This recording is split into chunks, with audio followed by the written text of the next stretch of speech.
Welcome back for another great day at NCRC's Just Economy Conference. Yesterday, we had some great conversations about the need to support Black and Brown wealth building through entrepreneurship, affordable housing, and home ownership. We heard from Jerome Powell, Chair of the Federal Reserve, about the role the Fed could play in monitoring the economic recovery through a racial equity lens and how the Fed is approaching reforms to the Community Reinvestment Act. And we heard from U.S. Housing and Urban Development Secretary Marsha Fudge, providing us with a sermon affirming her commitment to push to address systemic racism in America's housing. If you missed those conversations, don't worry. You can still check out the recordings. Just go to the agenda and click on the session you want to hear. And even look at it again for a second time. It was a great event yesterday. I have been a member of the National Community Reinvestment Coalition for about a decade.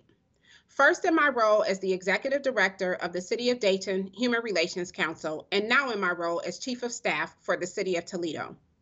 In both of those roles, NCRC's support and partnership has been invaluable. NCRC has afforded me access to individuals that are developing cutting-edge policy that has informed my work at the local level. Thanks to NCRC and the hard work of our member organizations, I've been able to advocate for resources in my community and work with financial institutions to develop products that meet the unique needs of the residents I serve every day. NCRC involves members in conversations with financial institutions and in advocacy work to protect and strengthen the Community Reinvestment Act and other laws through public comment letters and more. Working closely on these campaigns has helped us understand banks' self-interest, how to benefit low and moderate income communities, and how to help banks connect the dots to expand services and provide more capital to communities that we represent. As a member, I've also been able to take advantage of NCRC's research, like the Fair Lending Tool. Their research has helped me to understand the long-term impact of discriminatory policies such as redlining. This information has allowed me to provide recommendations to local jurisdictions on how to remove barriers to fair housing.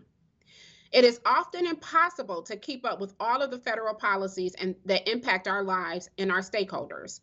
Participating in the legislative regulatory meetings with NCRC staff to stay informed beyond the local level has helped me to understand how these policies impact everyday residents.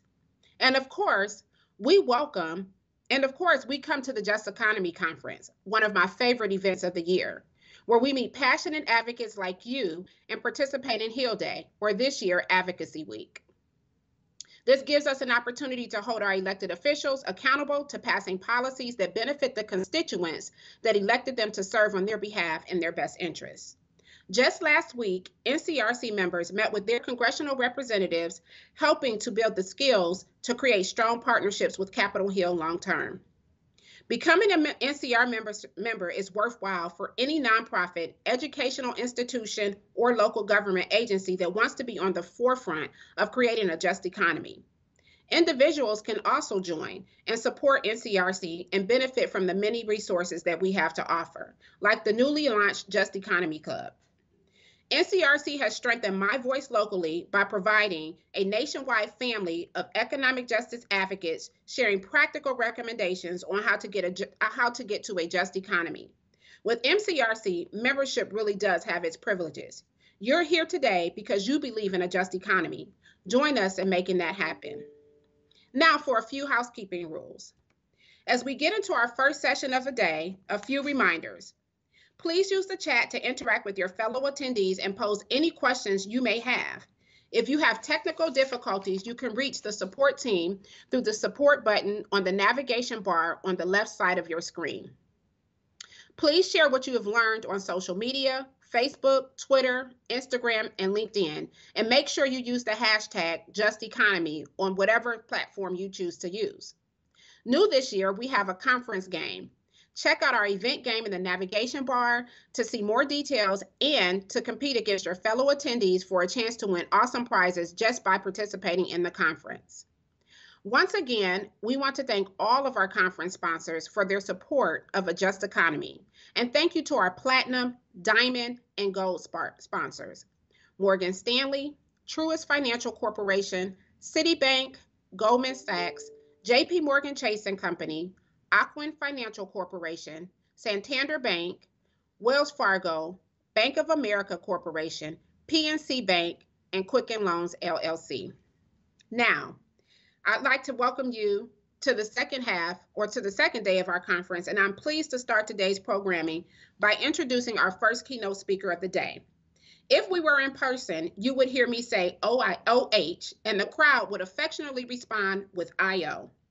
You might even hear me mention the land a few times. Yesterday, we had Secretary Fudge, and now I have the opportunity to introduce Senator Brown, both from my hometown of Cleveland, Ohio. I remember first hearing Senator Brown speak about 20 years ago. His message then is the same message today. He believes in the dignity of work, that people should receive a fair wage, and that families should have access to the resources they need to live.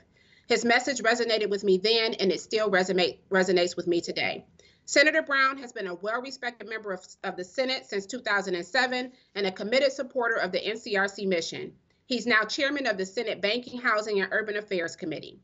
After his remarks, NCRC CEO Jesse Van Tol will join the senator in conversation and to moderate questions from the audience. Welcome, Senator Brown. Katie, thank you.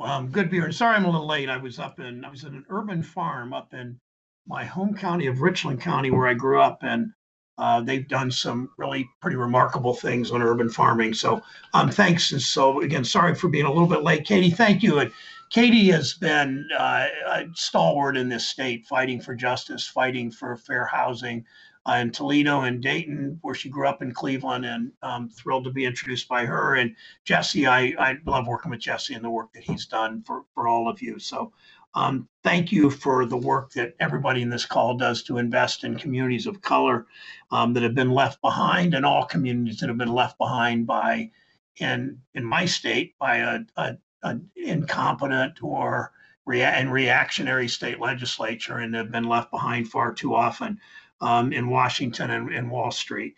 We all remember the 2008, 2009 awful economic times, but we also remember that that corporations recovered from 2008, 2009. Many large swaths of the country, including where I live in Cleveland, really have not recovered from that and continue to be left behind. These are the same communities. The place that my wife and I live in, Cleveland, zip code 44105, has had more foreclosures leading into the financial crisis of 2008-9 and 2007. Had more foreclosures than any zip code in the United States. But it was that year after year after year of foreclosures. As we've seen, decades of factories closed and investment drying up and storefronts boarded over. They're often places that have never had the investment they should because of discrimination, because of the black codes, and then Jim Crow, and then redlining, because of decades of government policy assisted by big banks, or big banks policy assisted by government. I'm not always sure which, that funnel resources and jobs away from entire neighborhoods and towns. We need to invest everywhere in the places that have seen investment dry up, and in places that were overlooked, discriminated against, or outright preyed upon to begin with. You all know how much work we have to do to help all communities recover from this pandemic and to build something better. This past year, I don't need to say this, has been the hardest for many people on this call, and for the people whom you serve, the hardest of their lives. 1 in 8 workers lost a job. Tens of thousands of small businesses closed, as you know. 500,000 Americans, our friends, our neighbors, our colleagues, lost their lives as a result of this pandemic. And it was pretty evident early in the pandemic. This pandemic has been the great revealer and accelerator. It's made the disparities that much of America, particularly people that look like me, didn't really understand what was revealed in this pandemic until they saw it up closer. The disparities and the problems we had in healthcare, access to credit, life expectancy, rates of maternal and child mortality, such a difference between whites and people of color in this country. And before the pandemic, minority-owned small business had a much harder time getting access to credit to start and grow. Last year, they saw their biggest franchises get help from big banks, while small businesses were so often left behind, and black and brown businesses far less likely than white-owned businesses to get loans at all or to get grants. Before the pandemic started, as many of you know, one in four renters spent more than half their income in housing. So one thing goes wrong. Their car breaks down, their child gets sick, they miss a few days of work from an injury on the job, and one thing goes wrong, and like that, their life turns upside. The potential eviction, all the things that can happen. That one in four renters was before the pandemic.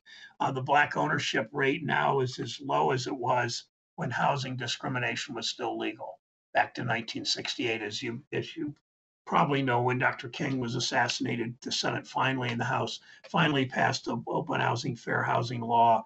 We made progress and then slid back. And as you know, during this pandemic, people of color, homeowners and renters, are more likely to say they've fallen behind in their bills, putting them at higher risk of eviction or foreclosure.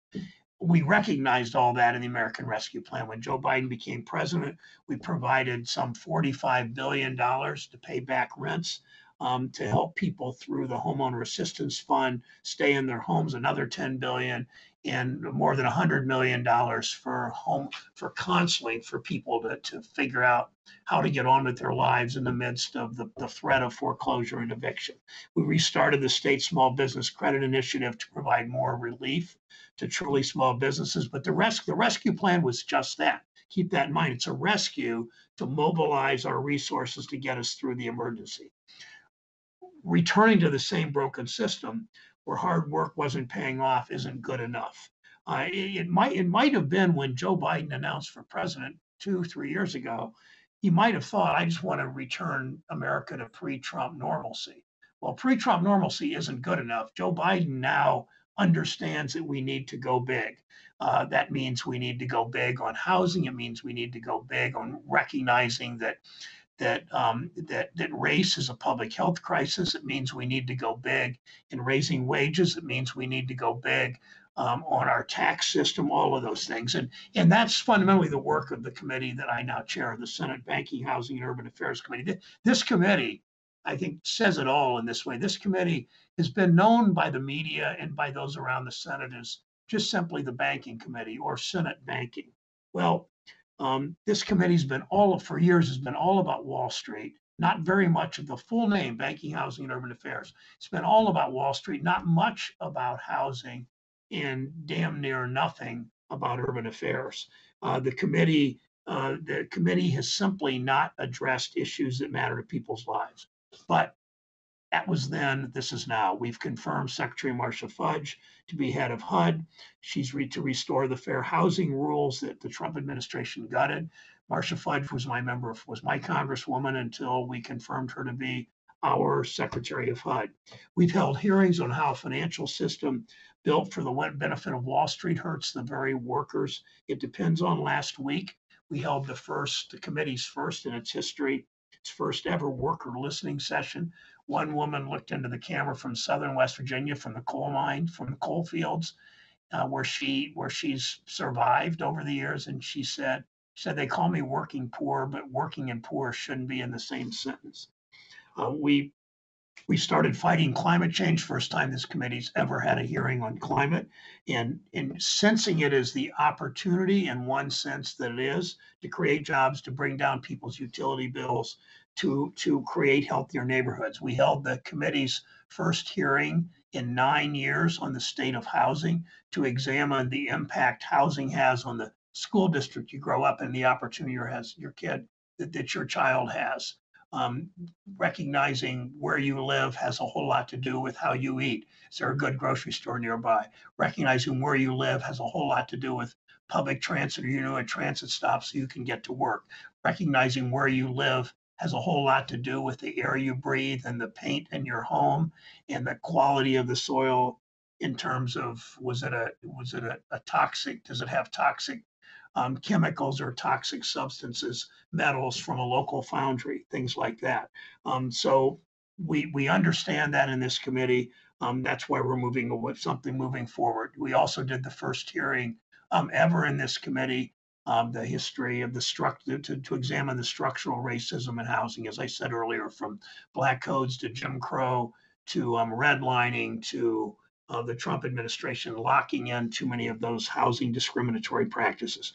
So it's the beginning of building back a better financial system, a better housing system.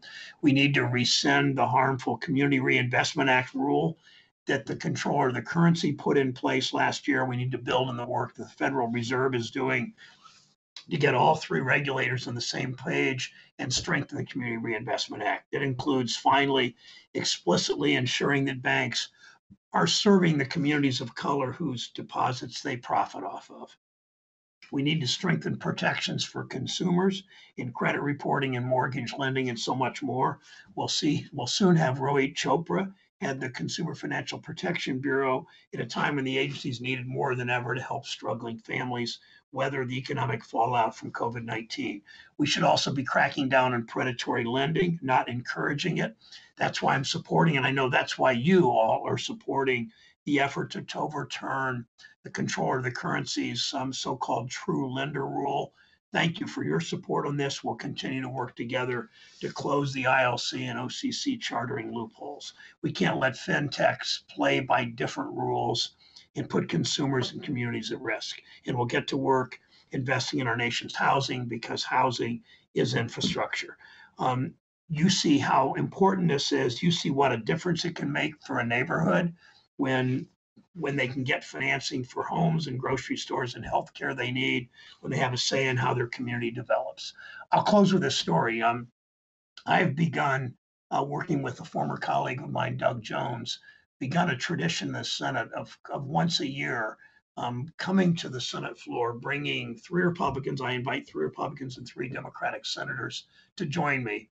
We read the Dr. King's 1963 letter from the Birmingham jail. Now, I assume most of you, because you care so much about justice and civil rights and human rights and voting rights, that you've read this letter, but go back and read it again. It was written by Dr. King to admonish moderate white pastors who were saying, Dr. King, we support voting rights. We think everybody should vote, but don't move too fast. We've got to slow down in this. We've got to be patient. And Dr. King wrote this letter to an open letter, mostly to the moderate white quote unquote allies in Birmingham and throughout the South on voting rights. And we divide this letter up, and one line in this letter, I particularly is my favorite Dr. King line, when he said, "Progress never rolls in on wheels of inevitability. Progress never rolls in on wheels of inevitability." And you all, you wouldn't be doing this. You all at NCRC recognize this. Jesse recognizes it. Katie Crosby recognizes it, that you're all in this kind of work, this kind of activism, this kind of public service, because you know that progress doesn't just happen. It just doesn't roll in on the wheels of inevitability. It comes because you're activists and you make it and you're unrelenting and you never give up. In the darkest years of the Trump years to a much lighter time now, when Joe Biden and all of us understand we need to go big on all issues of justice, from voting rights to home ownership to anti-discrimination to climate change to clean air and water and all the things that families all over our country should be able to enjoy. So I will stop there, and Jesse, I guess you're on, so go for it. Yeah, thanks, Senator. Thanks so much for joining us, and great to see you. We've got just a little over 10 minutes for questions, so we'll get right into it. Senator, there's over 2,000 people registered for this conference, and last week NCRC members went to the Hill, did over 100 meetings with members of Congress and senators, and of course, the tie that binds, or the common interest for all of us, CRA. You mentioned it in terms of the OCC's rule. But I also want to ask, since CRA was enacted, the financial marketplace has changed. Most mortgages are made by non-banks today. Lots of ways in which financial services have diversified.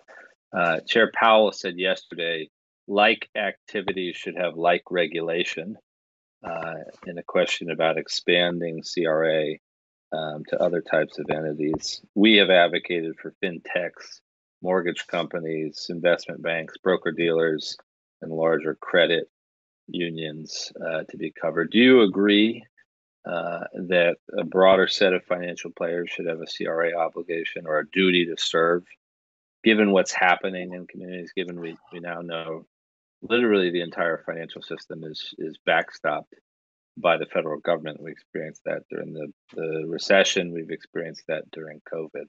Should more players be covered by CRA? Yeah, of course they should. And I mean, I look at where we're going on duty to serve, where we've been. We haven't done nearly what we should be doing there.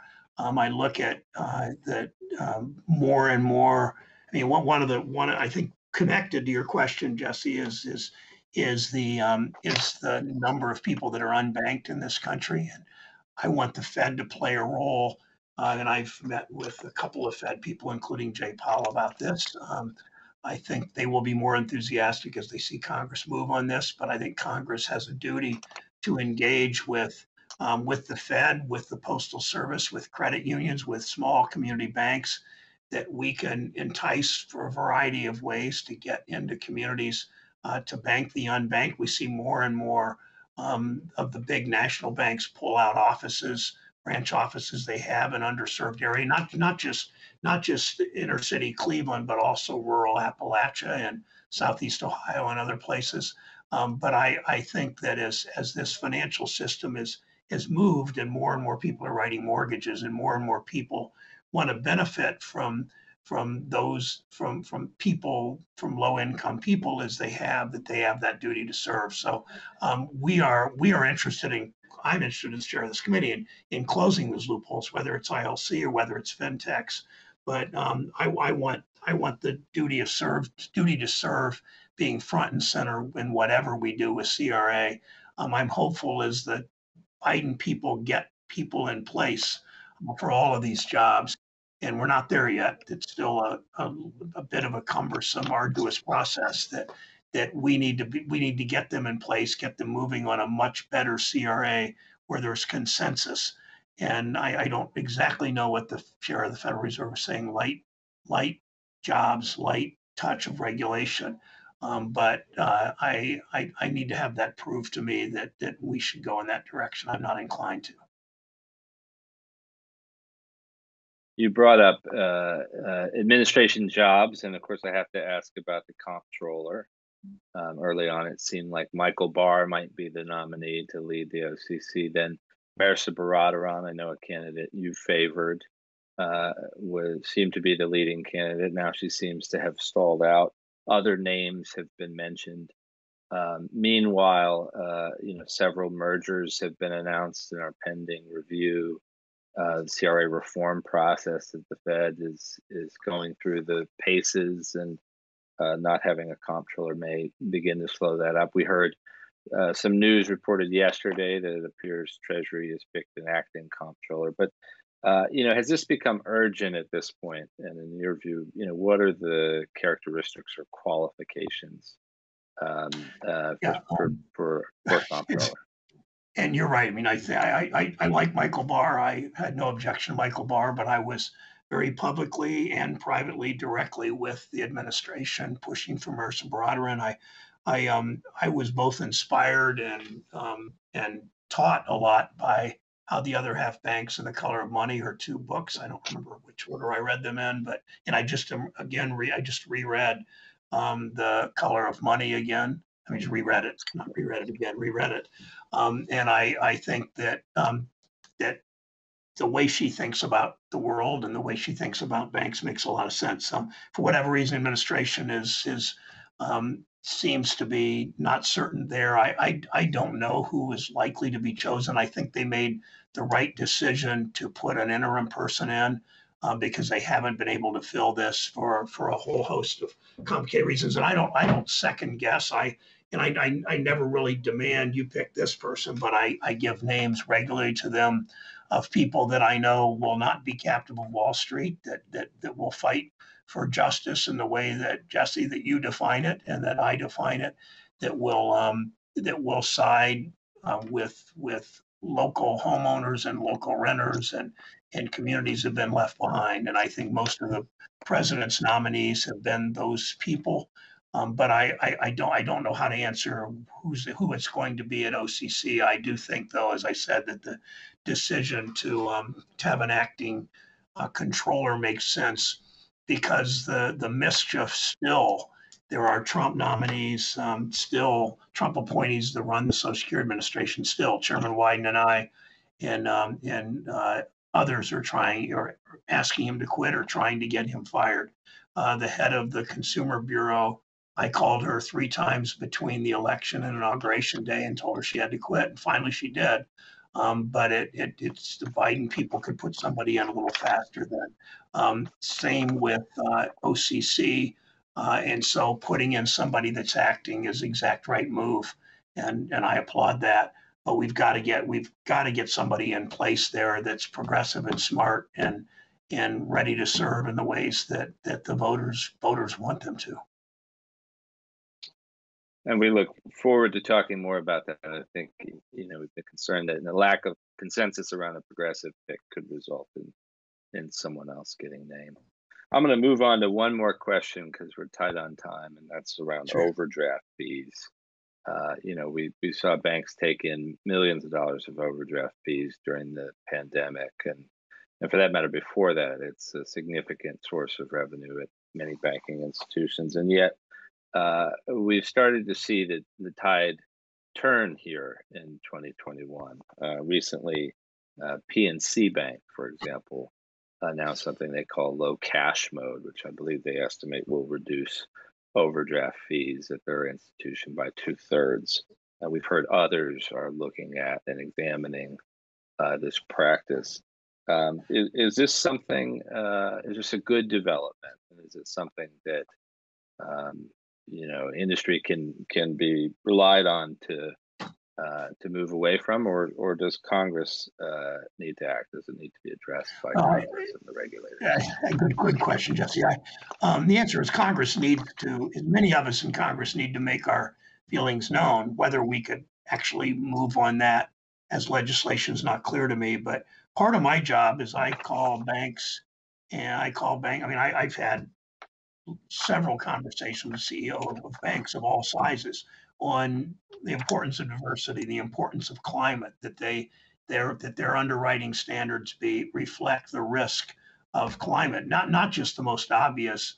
You underwrite, you finance a mortgage in South Florida, when clearly climate's going to affect the 30 years of that mortgage, but also what they do on fossil fuels, what they do generally on factoring in risk on climate. I've worked a lot with Senator Whitehouse, who is really the number one. He and Senator Schatz are the number 1 and 2, perhaps, climate people in the Senate, and how we need to think more about this. But your question sort of I think it begs 2 things. One is that Roy Chopra needs to be engaged in this when he's head of the CFPB. And second, I think about overdraft fees. I also think about check cashing fees and all the things, how much it costs to be poor in this country. Part of the solution to that is to get the unbanked in the banking system, and do that through the Fed, through post office, through credit unions, through small banks, through a whole host of ways, but at the same time, making sure they're protected on things like overdraft fees. So I think that all goes together. And I would take your question there, Jesse, that as I see more interest from some banks in pulling back on overdraft fees and not doing that, it's still not widespread enough. But we need to sort of work on all parts of that with getting people in the banking system, so they don't pay the check cashing fees. They don't have the kind of hits they get from being poor in this country. Great, thank you. Lots more we could cover, from antitrust and public benefits during mergers, public health, racial equity, affordable housing, but we're out of time. I just want to thank you, Senator Brown, for your leadership. I'm sure we will be working on all of those issues together. And I know the NCRC members were thrilled to hear from you today. Yeah, NCRC has been so helpful to our staff and to this committee. And the Democrats in the majority, you know, we're going to count on you to continue to fight for these issues and teach us and shed light on issues that matter to so many people's lives. So thanks to you, Jesse, and thanks people from NCRC for the work you're doing. That's just so important to our country. Best wishes. Thanks. Thank you, Senator. Take care.